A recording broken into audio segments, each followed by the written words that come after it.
Selamat pagi, salam sejahtera bagi kita semua.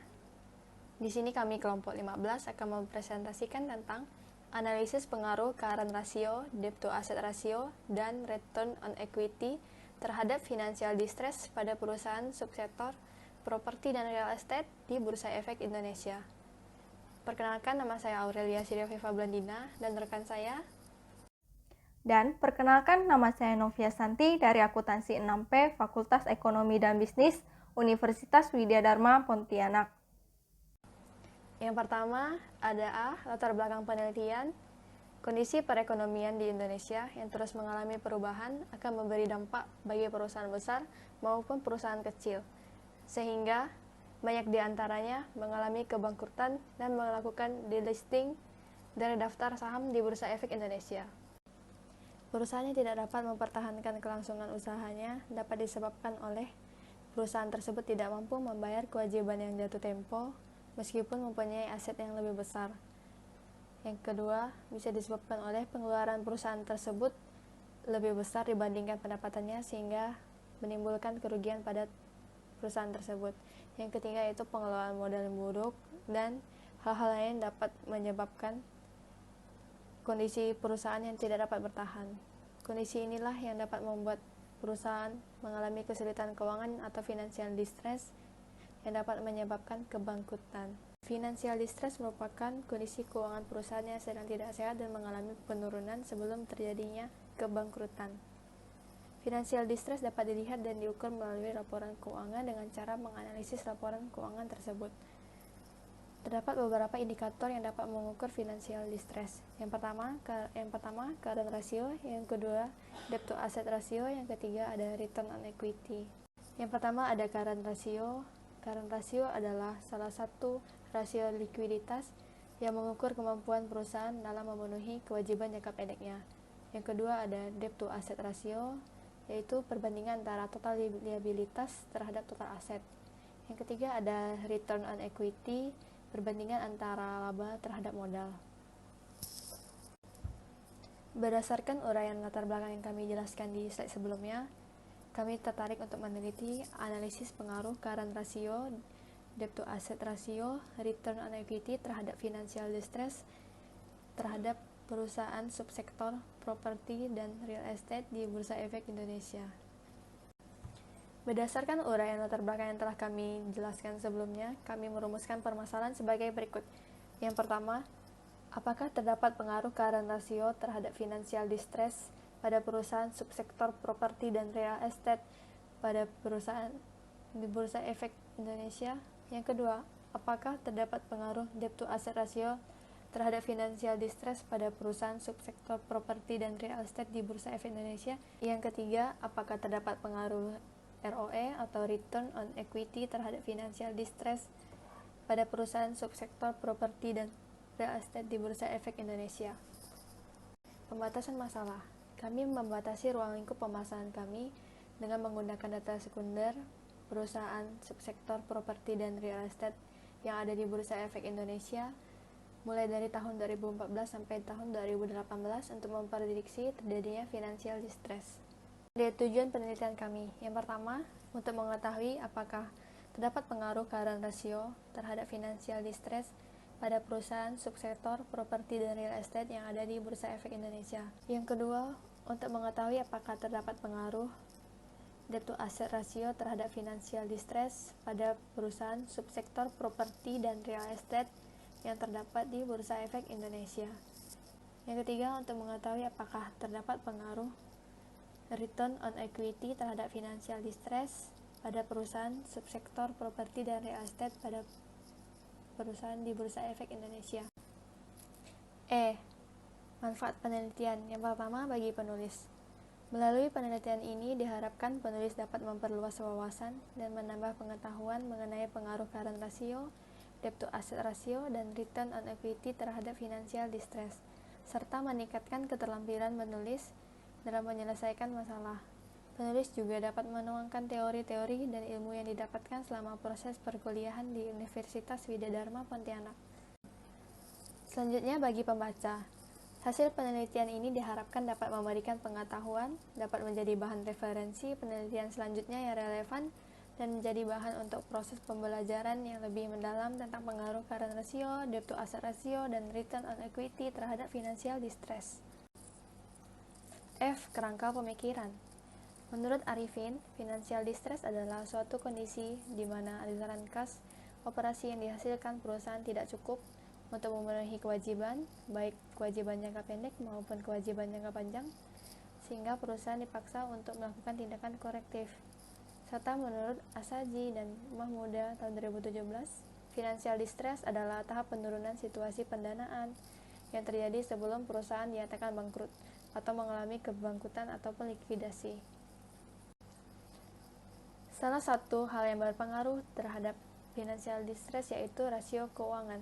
Sebab rasio keuangan dapat menunjukkan kinerja keuangan dan efisiensi sebuah perusahaan yang dapat digunakan untuk memprediksi terjadinya financial distress. Terdapat beberapa rasio keuangan yang dapat mempengaruhi signifikansi terhadap financial distress. Yang pertama, current ratio, yang kedua, debt to asset ratio, yang ketiga, return on equity. Rasio pertama yang dibahas adalah current ratio. Menurut Harry, merupakan suatu rasio yang mengukur kemampuan perusahaan dalam menyediakan aset lancar untuk memenuhi kewajiban jangka pendek yang segera jatuh tempo. Rasio ini diperoleh dari pembagian aset lancar dengan kewajiban lancar. Menurut Subramanyam, tahun 2017, aset lancar terdiri dari akun kas, surat berharga, piutang usaha, persediaan, dan biaya dibayar di muka. Sedangkan kewajiban lancar mencakup hutang usaha, wesel bayar, biaya yang masih harus dibayar, dan bagian dari hutang jangka panjang yang lancar. Suatu perusahaan yang memiliki lebih banyak kewajiban jangka pendek dibandingkan aset lancar mengindikasikan bahwa perusahaan ini sedang mengalami kesulitan likuiditas ketika kewajiban jangka pendek sedang jatuh tempo. Apabila perusahaan sudah mengalami kesulitan likuiditas, hal ini menandakan bahwa terdapat kemungkinan perusahaan dalam kondisi financial distress atau kesulitan keuangan. Berdasarkan penelitian yang dilakukan oleh Yudiawati dan Indriani tahun 2016 menyatakan bahwa current ratio berpengaruh positif terhadap financial distress. Artinya, semakin tinggi current ratio, maka semakin tinggi kemungkinan terjadinya financial distress. Selanjutnya, debt to asset ratio. Menurut Harry tahun 2015, debt to asset ratio merupakan suatu rasio yang mengukur kemampuan aset perusahaan dibiayai oleh hutang atau seberapa besar hutang perusahaan berpengaruh terhadap pembiayaan aktiva.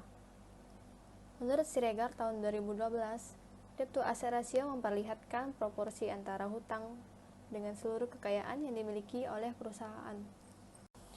Perusahaan yang terlalu banyak mengandalkan hutang, maka akan menimbulkan kewajiban yang lebih banyak di masa yang akan datang. Hal ini membuat perusahaan rentan terhadap financial distress. Terus, berdasarkan penelitian yang dilakukan oleh Jiming dan Wei Wei tahun 2011 menunjukkan bahwa debt to asset ratio berpengaruh positif terhadap financial distress. Rasio yang ketiga yaitu return on equity oleh Harry tahun 2015. Return on equity merupakan suatu rasio yang menunjukkan seberapa besar kontribusi ekuitas dalam menghasilkan laba bersih. Menurut Hanafi dan Halim, return on equity adalah rasio yang memperhitungkan kemampuan perusahaan dalam menghasilkan suatu laba bagi pemegang saham biasa setelah perhitungan bunga dan dividen saham preference. Menurut Fahmi tahun 2015, return on equity mengkaji sejauh mana suatu perusahaan menggunakan sumber daya yang dimiliki untuk mempertahankan laba atas ekuitasnya. Berdasarkan hasil penelitian yang dilakukan oleh Haag, Arfan dan Siswar tahun 2013 menunjukkan bahwa return on equity berpengaruh negatif terhadap financial distress. Artinya, semakin tinggi presentasi return on equity, maka kemungkinan terjadi financial distress-nya semakin kecil. Baik, saya akan melanjutkan presentasi dari Aurelia. Nah, berikut ini merupakan gambar hubungan antara current ratio, debt to asset ratio, dan return on equity terhadap financial distress. Selanjutnya adalah hipotesis. Berdasarkan kerangka pemikiran yang telah dijabarkan, maka kami merumuskan hipotesis sebagai berikut. Hipotesis yang pertama, current ratio berpengaruh positif terhadap financial distress pada perusahaan subsektor properti dan real estate di Bursa Efek Indonesia. Hipotesis yang kedua, Debt to asset ratio berpengaruh positif terhadap financial distress pada perusahaan subsektor properti dan real estate di Bursa Efek Indonesia. Tesis yang ketiga, return on equity berpengaruh negatif terhadap financial distress pada perusahaan subsektor properti dan real estate di Bursa Efek Indonesia. Selanjutnya adalah metode penelitian. Di dalam metode penelitian ini terdiri dari beberapa poin. Poin yang pertama yaitu bentuk penelitian. Dalam penelitian ini, penulis menggunakan bentuk penelitian asosiatif. Menurut Tokan, tahun 2016 halaman 10, penelitian asosiatif merupakan suatu penelitian yang dilakukan untuk mengetahui hubungan antara dua variabel atau lebih. Poin yang kedua yaitu definisi operasional variabel dan pengukurannya. Nah, di sini juga terdiri dari beberapa poin. Poin yang pertama yaitu variabel independen. Menurut Sugiono, tahun 2019 halaman 67, variabel independen sering disebut dengan variabel stimulus, prediktor, dan anteseden. Nah, variabel independen ini merupakan variabel yang mempengaruhi atau menjadi sebab perubahan atau timbulnya variabel dependen. Dalam penelitian ini, yang menjadi variabel independen adalah current ratio, debt to asset ratio, dan return on equity. Menurut Fahmi, tahun 2015 halaman 121, current ratio dapat diukur dengan current asset dibagi dengan current liabilities. Kemudian, menurut Kasmir, tahun 2017 halaman 156, debt to asset ratio dapat diukur dengan total debt dibagi dengan total aset. Dan menurut Kamar, tahun 2017, return on equity dapat diukur dengan net profit dibagi dengan total equity dikali 100%. Poin terakhir dari definisi operasional variabel dan pengukuran adalah variabel dependen. Menurut Chandrarin, tahun 2018 halaman 83, variabel dependen merupakan variabel yang menjadi daya tarik atau fokus peneliti. Dalam penelitian ini, yang menjadi variabel dependen adalah financial distress. Menurut Fadila dan Syafruddin, tahun 2013, financial distress dapat ditentukan dengan kriteria yaitu perusahaan yang memiliki laba bersih negatif dalam 1 tahun pelaporan atau 1 periode pelaporan. Poin ketiga dalam metode penelitian yaitu metode pengumpulan, pengolahan, dan penyajian data. Teknik pengumpulan data yang digunakan oleh penulis adalah dengan dokumentasi, dan penulis juga menggunakan data sekunder yaitu laporan keuangan yang telah diaudit dan laporan tahunan. Dalam metode pengumpulan, pengolahan, dan penyajian data terdiri dari 2 poin. Yang pertama yaitu instrumen penelitian. Data yang digunakan oleh penulis dalam penelitian ini adalah laporan keuangan yang telah diaudit dan laporan tahunan. Data tersebut dapat diakses melalui situs website resmi Bursa Efek Indonesia yaitu www.idx.co.id.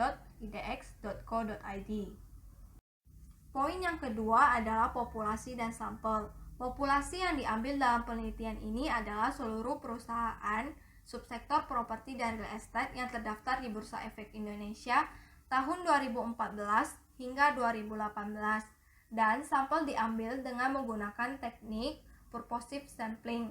Sampel dalam penelitian ini berjumlah 61 perusahaan subsektor properti dan real estate di Bursa Efek Indonesia. Terdapat kriteria dalam pemilihan sampel. Yang pertama yaitu perusahaan subsektor properti dan real estate yang terdaftar di Bursa Efek Indonesia pada tahun 2014 hingga 2018. Yang kedua, perusahaan telah mempublikasikan laporan keuangan dan laporan tahunan di Bursa Efek Indonesia. Yang ketiga, perusahaan telah menerbitkan laporan keuangan dengan menggunakan nilai mata uang rupiah. Dan yang keempat, perusahaan tidak pernah melakukan delisting di Bursa Efek Indonesia. Poin yang keempat dalam metode penelitian adalah teknik analisis data. Di dalam teknik analisis data ini terdiri dari beberapa poin. Poin yang pertama yaitu analisis statistik deskriptif. Menurut Sugiono, tahun 2019 halaman 206, statistik deskriptif merupakan statistik yang digunakan untuk menganalisis data dengan mendeskripsikan data yang telah terkumpul sebagaimana adanya tanpa bermaksud membuat kesimpulan yang berlaku umum atau generalisasi. Poin yang kedua dalam teknik analisis data yaitu uji asumsi klasik. Menurut Purnomo, tahun 2017, halaman 107, uji asumsi klasik digunakan untuk mengetahui ada tidaknya normalitas residual, multikolinearitas, autokorelasi, dan heteroskedastis pada model regresi.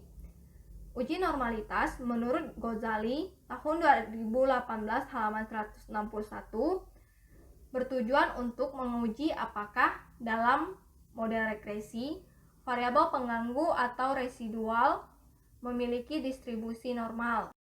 Menurut Ghazali tahun 2018 halaman 107, uji multikolinearitas bertujuan untuk menguji apakah model regresi ditemukan adanya korelasi antar variabel bebas atau independen. Model regresi yang baik seharusnya tidak terjadi korelasi di antara variabel independen.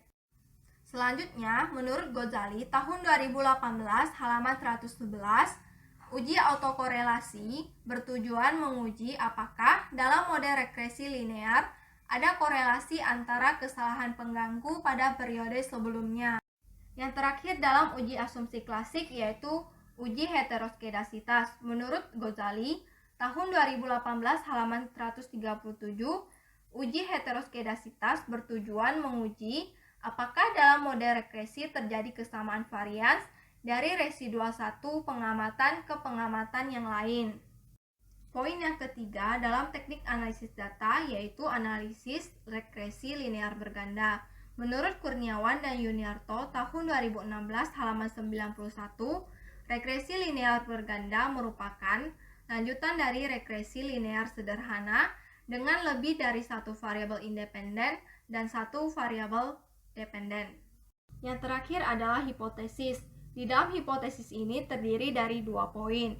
Yang pertama yaitu uji F. Menurut Priyatno tahun 2013 halaman 48, uji F digunakan untuk mengetahui apakah signifikan atau tidak pengaruh variabel independen secara serentak terhadap variabel dependen. Yang kedua yaitu uji T. Menurut Priyatno, tahun 2013 halaman 50, uji T digunakan untuk mengetahui apakah signifikan atau tidak pengaruh variabel independen secara parsial terhadap variabel dependen. Sekian presentasi dari kelompok 15, kami mengucapkan terima kasih.